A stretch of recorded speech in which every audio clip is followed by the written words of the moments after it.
Welcome to TalkNorth.com. Thanks to our longtime producer, Brandon Morton. Please download before you listen. If you'd like to advertise with us, you can reach us at talknorthpodcast@gmail.com. And please follow us on Twitter at TalkNorthPod.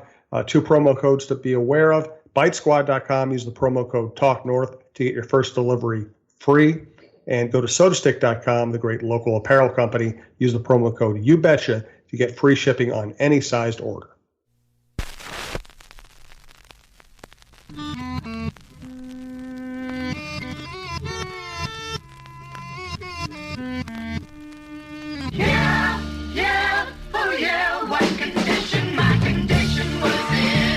Twins don't get Kimbrel or Keuchel. Let's talk about that on Roy Smalley's Chin Music. This is part of the TalkNorth.com podcast network. Roy Smalley, of course, former Twin, former All-Star, current FSN analyst on the Twins. You'll be seeing him on TV here soon.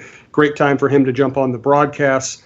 So I know what fans are talking about. And first of all, thank you to our sponsors, Berry Coffee, berrycoffee.com, Tony Hoaglund, your State Farm agent in Champlin, and Bitesquad.com. The social media fan reaction is that the Twins are cheap and dumb for not getting either Kimbrel or Keuchel. Let's lead it off with your opinions. Listen, we both wanted them to sign Kimbrel this winter, and we both understood that Kimbrel at that time was making fairly ridiculous offers, which is why nobody signed him. And as this spring went on and summer went on, I started saying, okay, now I'm not so sure. I'm not so sure you want to go first round draft pick. I'm not so sure you want to bring in somebody that late. It's easy to say you want a player. The question is, was the price right? But I'll hand it off to you. What do you think of the Twins not ending up with either Kimbrel or Keuchel at this point? I'm happy either way. Frankly, if they had signed Kimbrel, I think by definition they would have, whatever the money was they were paying, they would have believed it was worth the gamble that he even be in shape to pitch this year and help him down the stretch, and B, has at least another year or two of dominance left in his 31-year-old body and arm. So I would have trusted them on that.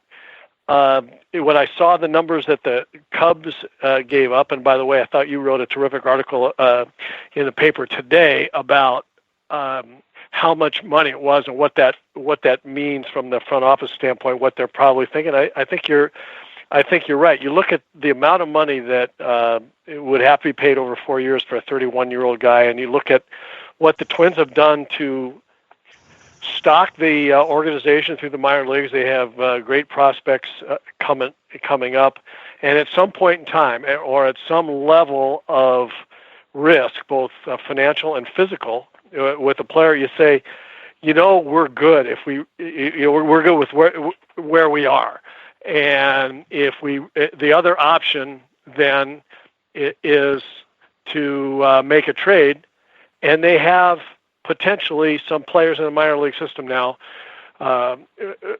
for whom they can potentially trade for a closer. Maybe it would happen. Maybe it wouldn't. But the bigger question is, do you want to spend $50 million in the next 4 years, and take a chance on not being able to sign some of the young guys that you got, or putting yourself in jeopardy, in payroll jeopardy, or do you want to say, you know what, we've got some guys that it would be less expensive and less risky to make these kinds of trades for somebody than it would to spend that kind of money when we have lots of really great players we'd like to keep for a while that we need to sign. So I'm happy either way. I'm willing to, trust Falvey and Levine, because I think the things they've done have been on the right track. And so for this, this late in the season, you're right. You and I wanted them to sign Kimbrel in December. Since it's now June, I like the team the way it is, and the players down through the organization the way it is.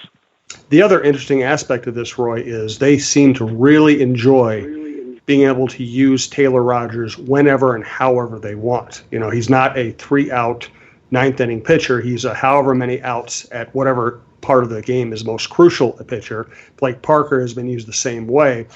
And at this point, if you bring in Kimbrel in December, say you're the closer, you're the ninth inning guy, then you use Rogers and Parker to set up, and that would have been great from a baseball standpoint. Right now, though, they seem to enjoy not having a closer, and they might be better off getting more of a sure thing than Kimbrel, since nobody knows how he'll pitch the rest of this year. I pointed out in my piece today, Greg Holland, all-star closer, the Cardinals signed him with no spring training last year. He never got it going. They cut him after 3 months. You need work. It's a skill that does diminish if you don't work on it. They might be better off getting a really good arm, adding it to the bullpen, but not having that arm be a star closer who gets to pitch the ninth inning all the time. They might be better off with another maneuverable piece. Yeah, there will be. I mean, that's a great point. There, as you look around and see teams that are going to be out of this out of the pennant race for all intents and purposes by the trade deadline in July. They look around, they see who could be available, and start putting together ideas and packages about how they might be able to get somebody. They look at what the other team's needs are and say, can we make a case for them that this makes them a stronger club? And that look, we started talking 2 off seasons ago, not just last year, but 2 off seasons ago about, and frankly, 2 off seasons ago, the Twins were not in great shape down through the organization. They didn't have anybody to trade. They didn't have anybody on the big league club that they either wanted to trade or that the people particularly wanted. And they didn't have anybody to bolster, a trade in a package in the minor leagues. And 2 off seasons later, they're in eminently better shape in that regard. So I think they're in a position of strength now, and in a position where, and especially with the comfort of the lead that they have because the club has played so well, to take a wait-and-see attitude and say a little later into the season, what do we need? What might be available? How do we get it? And I think in the final analysis, as we talk this through, I think it was a pretty big risk to pay that kind of money to Craig Kimbrel. So I think the organization is in pretty good shape. The other good point that you made in your article today, you're talking about fan base 1 and fan base 2, and I'm in the fan base 1 camp. I'm enjoying how they're playing, rather than in the fan base 2 camp, which is the pull ads are cheap and the source of all misery, regardless of what happens, good or bad. I'm in fan base 1 camp, which says they have really improved the organization. They have good young players, and the most important thing is to keep stocking good young players and don't mess anything up with either payroll or age or chemistry or anything else, right? So I like where they are right now. Do I think they could be a stronger club with a closer? Yeah, I really do. That's why I wanted Kimbrel before. But I think it turned out to be a much bigger risk than is warranted, most likely. And I like where they are right now. And to speak to that, a year or 2 ago, we really didn't know what the middle infield was going to look like. You almost felt like this urgency. Oh my God, you got to get Nick Gordon going. You got to get somebody up here. Now you have Polanco, might win the batting title, and he's young and he's signed to a longer-term deal. You have Scope as a 1-year deal who's fit in perfectly. You have Gordon on the way. You have Royce Lewis on the way. You have Arraez, who came up and looked like a professional hitter who can play second base. Maybe he'll play some short. You have Marwin Gonzalez, who can play both positions. Now it's gone from looking like a middle infield was a weakness for this organization to the point where it might be such a strength that you might be able to trade one of those people if you need to. Well, that's absolutely right. I mean, that's what we're talking about when we're talking about how the way to be successful for years and years and years is to be really well stocked from the big league organization, the big league roster down to A-ball, and they're on the road to doing that very, very nicely. The acquisitions they made this year obviously were fantastic. I mean, Cruz and Gonzalez and Scope, just tremendous additions, and that's and C.J. Cron. I mean, that's why they're there. Why they are where they are. The veteran hitters taking a lot of the pressure off the good young hitters who are now thriving in this 1 through 9 offensive lineup, and they front office did a great job with that, not only propelling the team into a bona fide contender, but also giving the needed time to the kids that you mentioned, and not having to rush them up here, and also our other point, which is having the ability to trade somebody, and put together a package. So all in all, I mean, I just think I think they've done a terrific job, and I'm really enjoying watching this club play. You and I really enjoy our coffee. Michael Russo is the most famous coffee drinker on the network, and I was over at his place yesterday to do a podcast, and and I'm going to rip on my guy Michael here. He drinks 18 gallons of coffee a day, and he has kind of a generic coffee maker, and he made me a cup of coffee when I was over there yesterday, and I appreciate it. I appreciate the hospitality, and I drank it, and I went, nope. Just not as good as the stuff I've gotten used to. I've gotten so spoiled, Roy. I have the nice coffee maker. I have the berry coffee, Bull Run blend, and it's like it's ruining your average drive-through coffee shop for me now. I just don't drink coffee any place but my home now.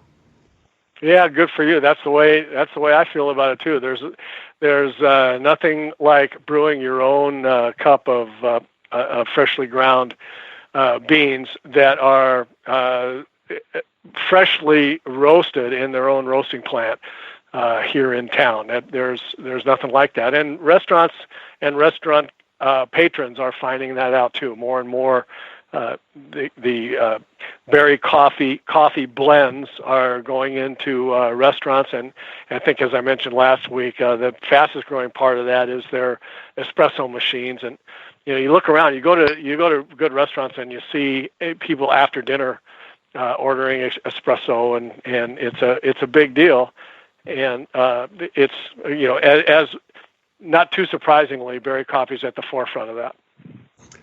So check out berrycoffee.com for both their equipment and their products. And listen, especially if you own a business, a bar, a restaurant, they can take care of everything from soda or pop, as Minnesotans like to call it, to tea, to any kind of coffee. They will get you the big national brands if that's what you want. They will, stock you up with snacks and everything else. I think it's foolish not to go down that road with Berry Coffee. But if you're an individual like us, then buy a really nice coffee maker, and they're experts. They'll tell you which one is right for you, and go get the Bull Run blend or have it delivered to your house, as I do, and just enjoy incredible coffee every day of your life. It's the way to live. Roy, I'm assuming you had some 2 home run games in your career. Did you ever have a 3 home run game in your career? I never had a 3 home run game. That's one heck of a ball game for any player, and Max Kepler's done it twice now. Only one other player ever to hit 3 home runs in a game twice, Ted Williams. So pretty great company. Wow. Pretty awesome performance by Max Kepler, just when the Twins needed it most. They were looking tough with having lost 2 games and Bauer on the mound.